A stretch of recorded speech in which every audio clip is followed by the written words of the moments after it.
संभाजी नगर में ओवैसी की पार्टी के नेता मतीन पटेल ने धर्मांतरण की आरोपी निदा खान को पनाह दी थी। उसे पुलिस से बचाया था, लेकिन अब मतीन पटेल का घर नहीं बचेगा। नगर निगम ने पहले ही नोटिस चस्पा कर दिया था। 15 घंटे बाद बुलडोजर भी पहुंचने वाला है।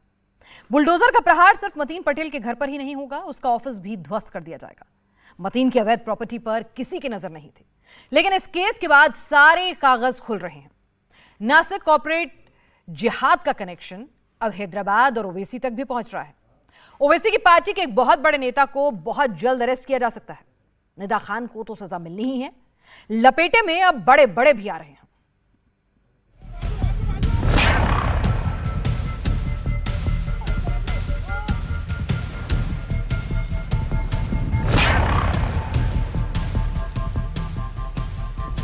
हिरवे साप गळ्यातून बाहेर निघतात। ते हैदराबाद पासून ते संभाजी नगर पर्यंत काल काय 2 दिवसा अगोदर तिला अटक झाली। ती मिळाली कुठे? एमआयएम कॉर्पोरेटरच्या घरी। ये हिदा खान से ऐसे बहुत सारे लेडीज, बहुत रैकेट है, ये हर जगह पे काम कर रहे हैं।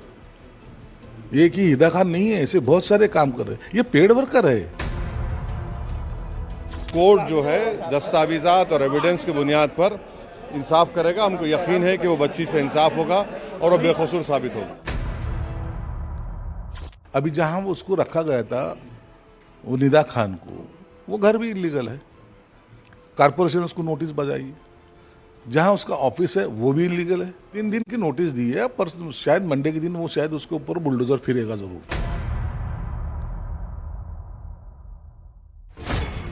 इसी घर में टीसीएस कॉर्पोरेट जिहाद की मुख्य आरोपी निदा खान को छिपाया गया था।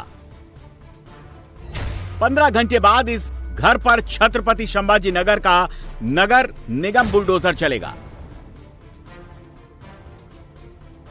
जिस घर में निदा ने पनाह ली, उस घर को ओवैसी की पार्टी एआईएमआईएम के कॉर्पोरेटर मतीन पटेल ने किराए पर लिया था। निदा खान जिस घर में रह रही थी वो हनीफ खान और सैयद सरवर के नाम पर है। जांच में पता चला कि मतीन पटेल ने निदा खान और उसके परिवार के लिए इस घर को किराए पर लेने का इंतजाम किया था। घर के मालिकों का दावा है कि उन्हें इस बात की जानकारी नहीं थी कि निदा खान किसी मामले में आरोपी है। नासिक पुलिस ने मतीन पटेल को आरोपी बनाया तो छत्रपति संभाजी नगर निगम ने उनकी उन संपत्तियों पर बुलडोजर चलाने की तैयारी शुरू कर दी जो अवैध रूप से बनाई गई है। नगर निगम की टीम ने मतीन पटेल के घर के बाहर नोटिस चिपका दिया है।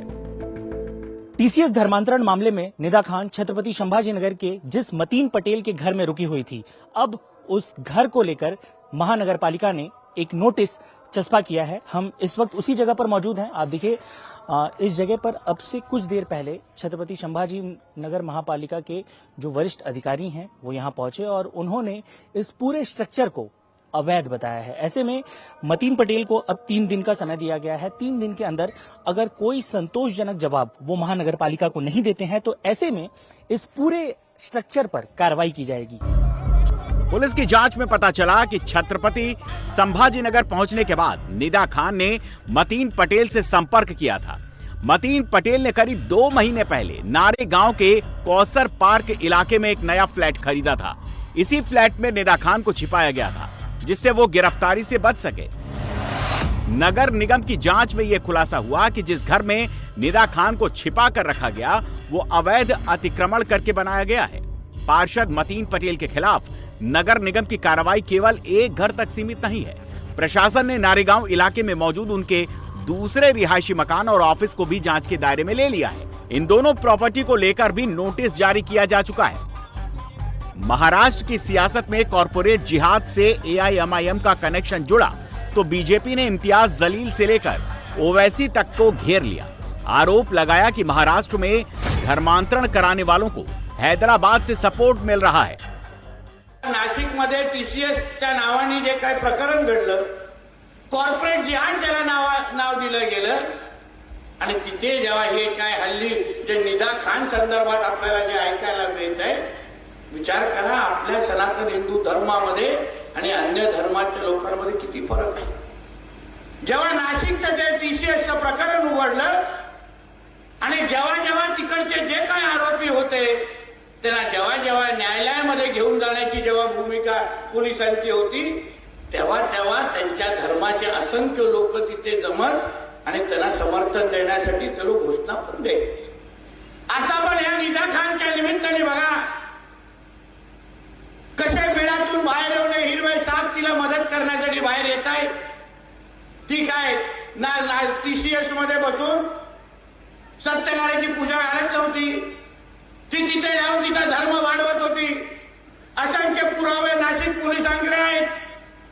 आपल्या हिंदू धर्मातल्या असंख्य मुलं मुलींना पण इस्लाम धर्मामध्ये कसं आणायचं त्यासाठी ती सतत त्यांना मार्गदर्शन करत होती. त्यांच्यावर प्रेशर आणत होती आणि म्हणून आज तिला ते दिवस बघायला लागले.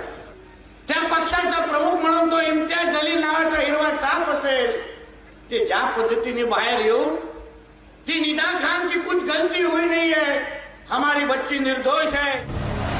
40 दिन तक की फरारी के दौरान निदा खान मुंब्रा नासिक में छिपी और आखिर में उसे मतीन पटेल ने पनाह दी थी.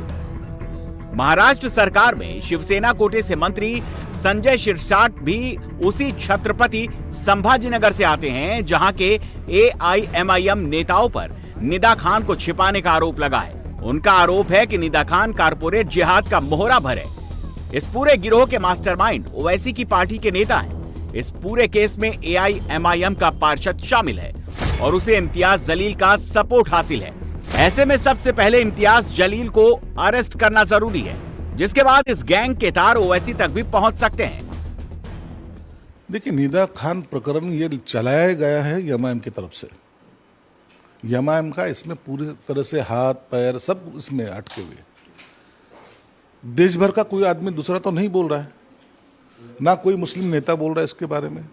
ये एमआईएम क्यों बोल रही है? वजह एक है कि एमआईएम का चलाया ये रैकेट है. वो निदा खान वहां से निकली, ठाना गई.